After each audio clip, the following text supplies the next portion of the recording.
So good morning, everyone. Thank you very much, Director Madam, for those opening words. I am myself a follower of Swami Vivekananda and much inspired by him.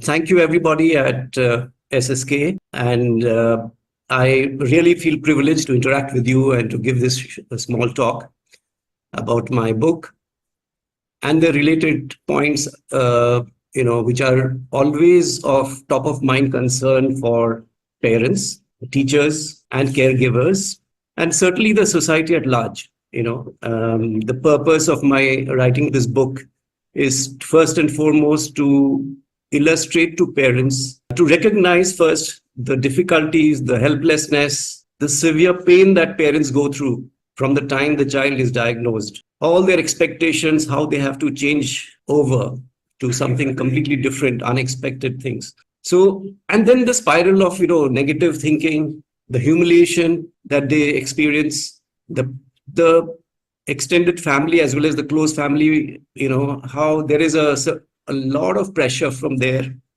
Nobody's prepared for this situation.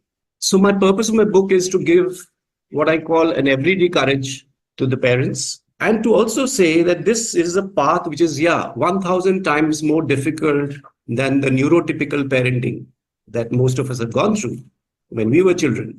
1,000 times more complex. A lot of people I hear, the psychologists say in media that because of the internet and the digital age and the exposure, the competition also in schools, all of that, the parenting is now a very difficult task. But parenting of the neurodivergent child is, I think, 1,000 times more difficult. So we have to recognize that they are doing a heroic act. We have to recognize. And we must also, as parents, realize that we are doing something really complex, difficult, and not that you'll get help from everyone. So in this path, how to stay courageous, how to stay focused, how to enjoy the rewards of bringing up a difficult child is what my book is about. The other thing I wanted to say, very important thing is, and also my aim in the book is to come to terms with it, come to the state of acceptance. It took me 5 years to come to acceptance. And in retrospect, I feel those 5 years were lost by me. Parents have to begin to come to terms with it, because acceptance is, we are talking about one word, acceptance, but actually what we mean is many things, manifold things. The way one accepts a situation somehow opens up a lot of energy inside you. You can do wonders when you begin to accept the child. You will always find a solution for every possible challenge that you face. You will not give up easy. You will not surrender. That energy, that braveness is what comes out of acceptance. And of course, there is going to be positivity. You will always, celebrate the micro successes. You will always look forward to what lies ahead. So those things come out of acceptance. So I always urge, especially the new parents, to come to this state, the state of acceptance. And you must believe in yourself, because what I realize is that I'm not a religious person. I don't have a guru, but everything that I've learned or understood and taught myself is by myself. One of the things that I realize is acceptance, the latent potential of accepting adversity or a difficult situation or a challenge is actually well within us. It is you will have to ignite it yourself. Don't wait for others. What you can do to yourself, nobody else can do. So this dependence of some external guru is something I am not very supportive of. And the way God has designed us, there is something called the power of acceptance. And once you wholeheartedly accept your child and love your child, my God, the energies you will experience is enormous. And you will be able to break through many, many difficult situations which you would otherwise not be able to. So this is my first important message to parents. The second thing is that we have to For example, understand the subject. For example, I'm saying because you have to understand the characteristics of autism. Every child is different. We know that. All of us have experience now. We know that. No two children are the same on the spectrum. But some broad principles apply. And that's what I capture in my book. Some people might say, my son Noah was a speaking child. He was verbal. So maybe that your experiences don't, become useful for us because we don't have a speaking child. He's unable to communicate verbally. Of course, he communicates through gestures, through pictures. And that's why the Avaz app, which Baswati mentioned earlier, to communicate. But you know what? The principles are the same. A child, even with verbal abilities, has huge communication difficulties. Why does that happen? What is common? What is common, regardless of whether the child is verbal or non-verbal? The common thing is SPO, which you might be knowing, the sensory processing disorder. That's the common thing in the entire spectrum. So what happens is, when we were in school, we learned that a human being has 5 senses to process and experience the world. All of us know those 5 senses, right? But actually, what I'm pushing for is you must know more about the subject so that you can help your child better. One thing that the first is that actually it's not just 5 senses, we have 3 more senses. I came to know that much later in dealing with my son. First is, see, most of you know these things, but I'll still run through it very quickly and very briefly. The first is the vestibular, located in the inner ear. This sense allows us to keep our balance and posture. All of us are so comfortably sitting because our vestibular sense is working fine. What happens to a child or an adult whose vestibular is not working fine? That's why he's very shifty, he's distracted, he will have some kind of a, he cannot sit quietly because he has a vestibular issue. So you cannot blame the child, you cannot discipline the child in the routine way. He's not being mischievous. He has a deficiency. The second sense is proprioception. Now, what is proprioception? It is, all of us know, we are sitting quietly here, or like me, I'm talking, but I'm somewhere aware of my body parts. I know where my hands are. I know where my head position is. I know where my legs are. These are designed in the human design. Human brain design is so complex. You have this, it's a strength. The proprioception is a strength given to you. We take it for granted. What the child on the autism spectrum doesn't have this strength, which is why you will find hand flapping or moving, right? Because he is not finding balance. He is not aware of where his body parts are. So you will have, of course, there are therapies which will mitigate it. But first is acceptance and respect and giving the dignity. It is not his fault, or it is not her fault. Okay, so we have to accept that. That's what acceptance is. And you get to acceptance when you have more knowledge. To say that you just have to be empathetic, I think is slightly superficial. You have to know, and then it will turn you into your empathy will become stronger. The third and the last sense is interoception. This is the most interesting thing that I learned. The sense of what's going on inside your body. For example, you've had to run to catch the bus. You can sense your heart rate has gone up, right?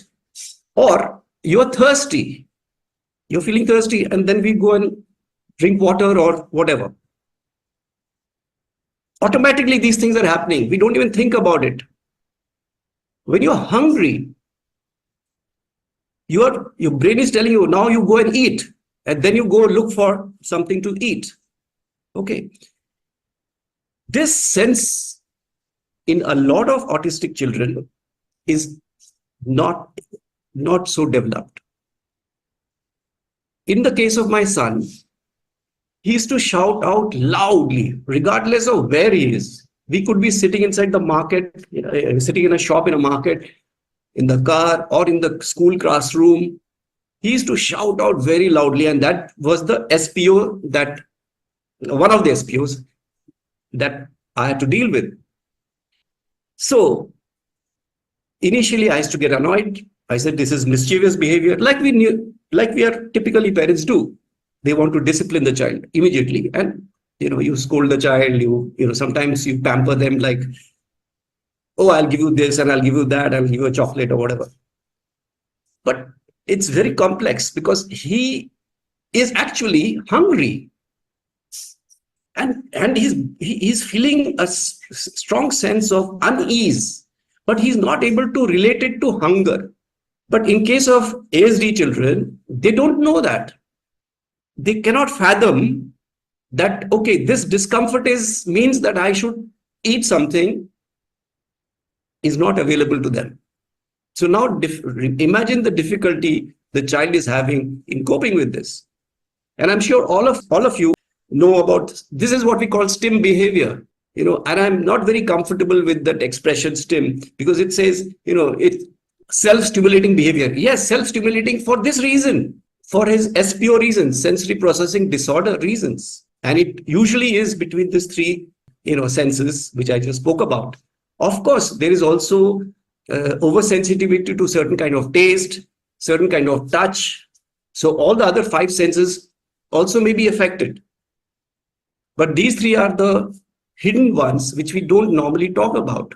And a lot of it gives a lot of, it troubles the child.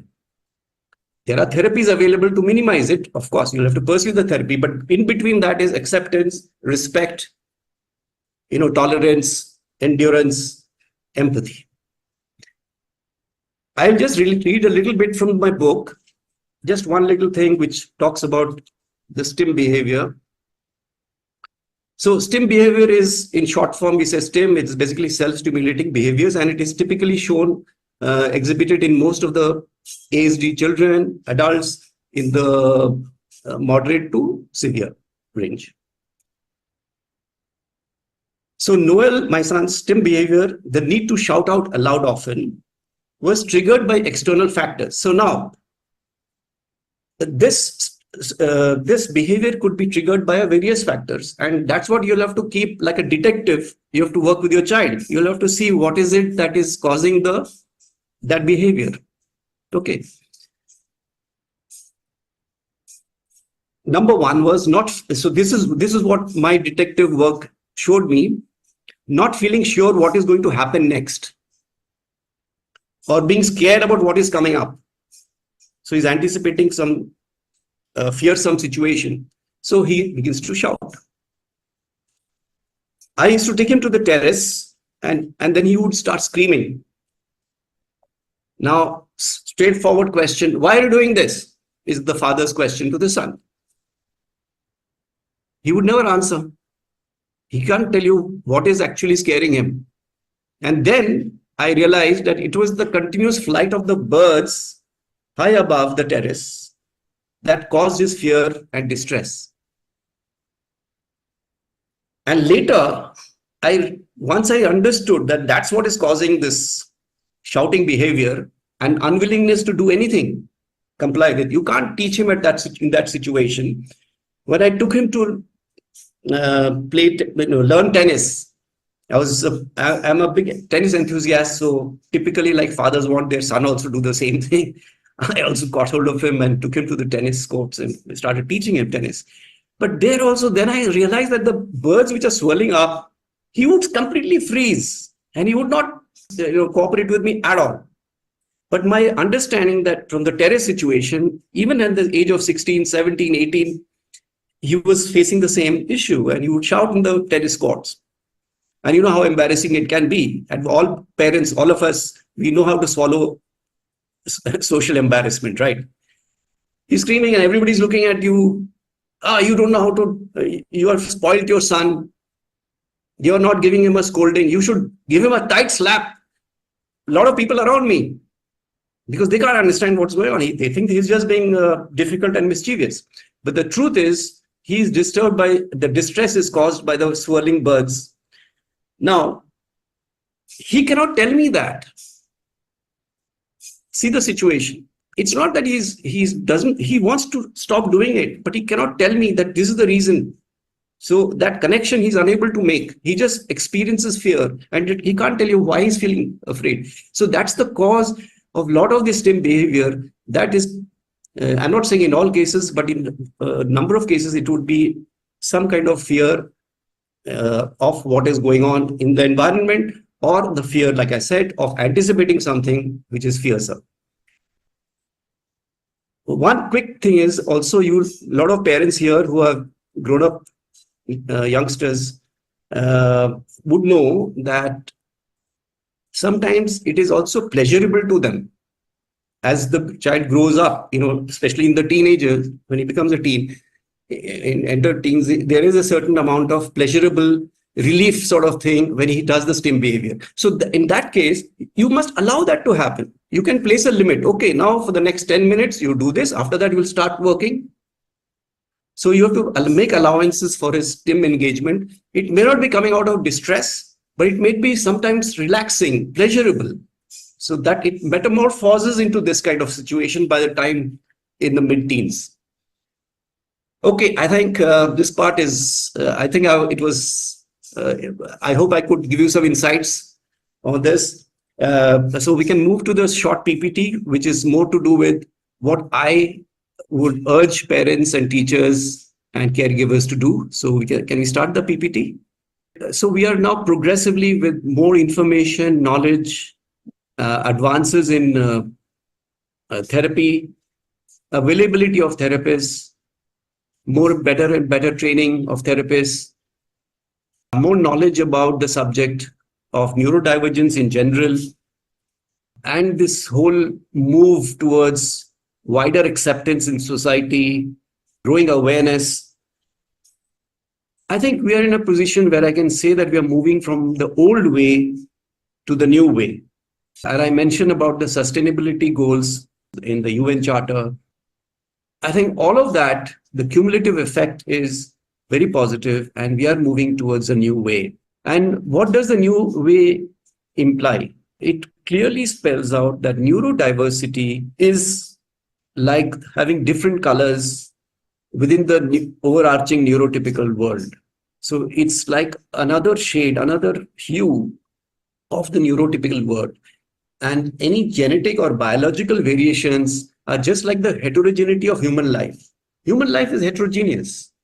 All of us are different in multiple ways and similar in some ways.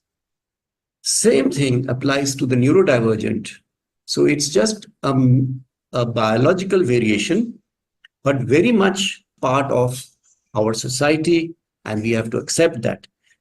The social model, which you must be also knowing that now the social model of advocacy helps us recognize and comprehend those barriers which come in the way to be part of the mainstream, and removing them, these barriers, creates equality and offers disabled people more independence, choice, and control. So this is what the social model is. So the new way, once we embrace the new way, the way we look at someone with autism will naturally change. We don't box them in label, and we don't box them, label them as people with disorder and distance them, non-inclusive, discriminatory in the public space. All of that will have to come down. It encourages inclusivity and non-judgmental language. And, people who are not even know about all of this, earlier at least, used to call out names like, wo to pagal hai, wo kar nahi sakta hai kuch. So all kinds of labels will be, hurled at you from different sections of the society. So that non-judgmental, way of behaving will have to go, So that's the hope of the new way, and it is happening. Two top watchouts I already mentioned that, first is you'll have to recalibrate your life. Only then can you provide maximal benefit to your child. Meaning you'll have to look at the way you set your own expectations from your own self, from your married life, your immediate pressures that you have within the family system.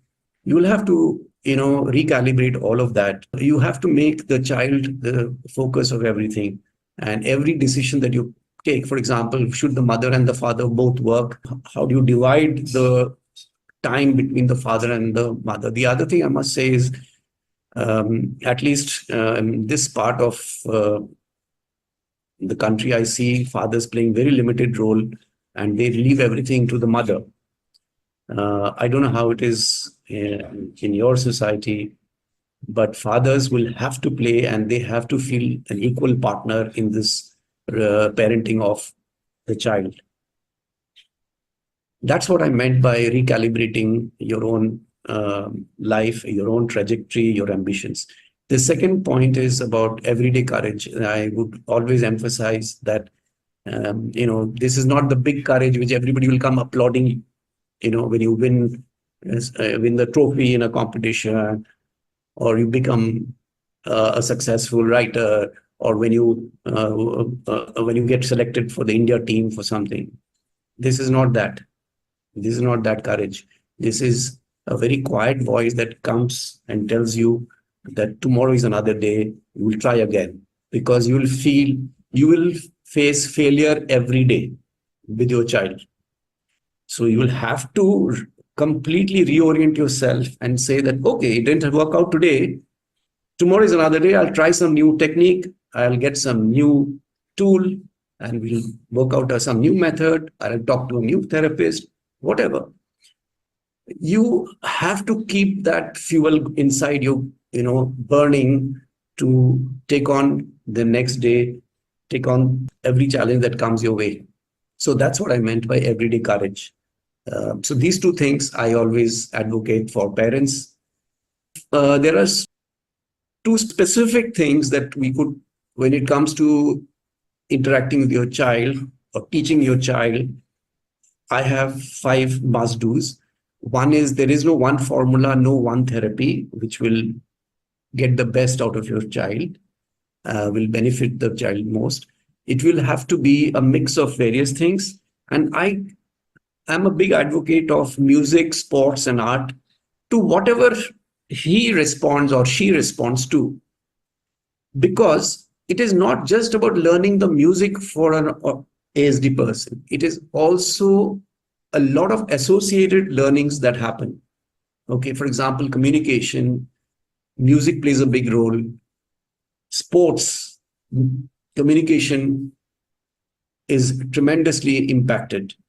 Your whole, the physical part of it, which is the motor coordination, your movements, your stamina of the child, everything, goes up if the child is regularly into sports under proper guidance.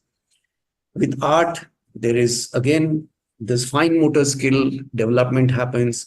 So when we talk about music, sports, art for ASD children, we are not just talking about learning of that skill. It is multi-level improvements that are possible for the child.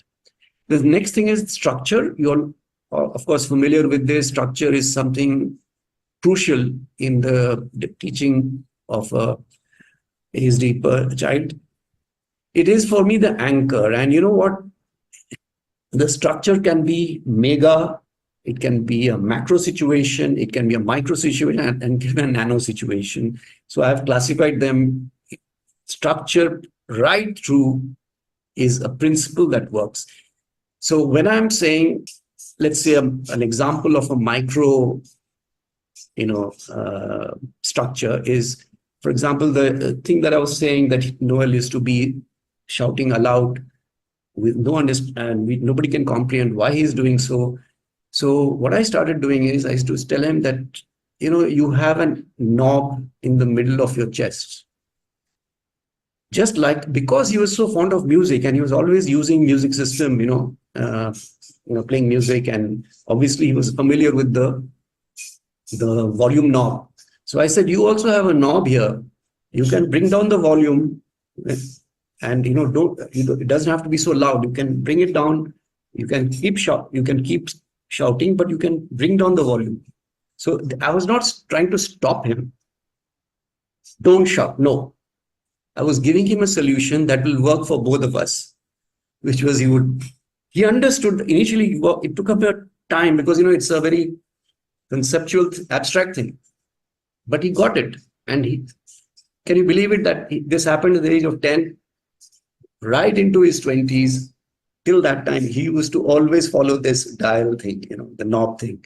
And when he used to get the urge to shout out loud, he would immediately turn it down himself. So here what happens is that two very important things. It's the principal learning here is that you have to give him some control over himself. Find a way to give him control over himself. So he feels motivated. It engages him. At the same time, you're not saying no. At the same time, you're getting the desired result. You're being able to then get his focus back on work or studies. Whatever. The third must do is choice. You have to give choice. And, I used to use my fingers very much in trying to explain to him. See, for example, would you like to do this, this, or this? Now, this is what I call a nanostructure. Even all of us, are familiar with, when you want to explain to somebody, we use our fingers to say point 1, point 2, point. Use that with your autistic child. It will work tremendously well. You can see I'm only giving one way, but you could use show cards and have, very scribble, just a pencil scribble of what options he has. And use the choices also in case of his favorite things. Would you like to listen to this music, or this music, etc.? The next point is about emotional development. I just feel that the emotional development is something which we tend to keep at the back seat. It must be treated on priority. So emotional development. How are you feeling? Even if the child is not comprehend, continue to do that. He will get it. Whatever language he responds to better. If it is gestures, show cards.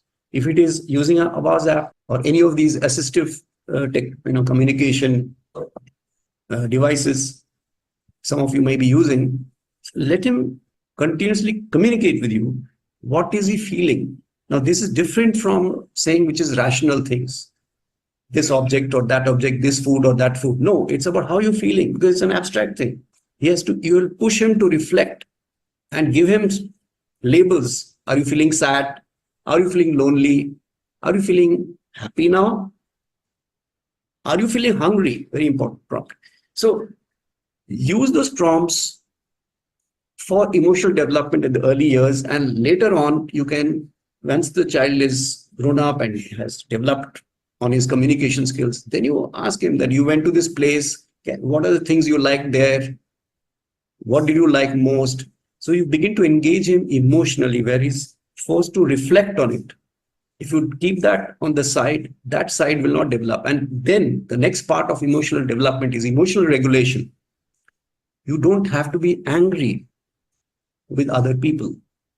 If you're feeling angry, then this is what you could do. So give him again a structure, which is a solution. So last point is about teamwork within the family. Like I said earlier, the father should not become like the non-playing cricket captain. No, he has to be very much in the play. He has to be there whenever he's required. How the fathers can impact a child's development. I mean, I think it's we always underrate it because we expect mothers to do everything. Mothers also take on many challenges in addition to doing the housework or working professionally. So there's a lot of pressure on the mother, sure, but it should not become the norm. You will have to break that norm, especially in case of our neurodevelopment children being raised. Fathers have to play a key role, and the fathers can bring tremendous value to the life of the child. And the other part is that, yes, with experts, therapists, you will have to be collaborative. You will have to have a two-way communication, uninhibited communication exchanges, and both sides should encourage that. So my book is available. Sorry, I know we have short of time, so I'll come to the end of my talk so that we can discuss and maybe I can answer a few questions.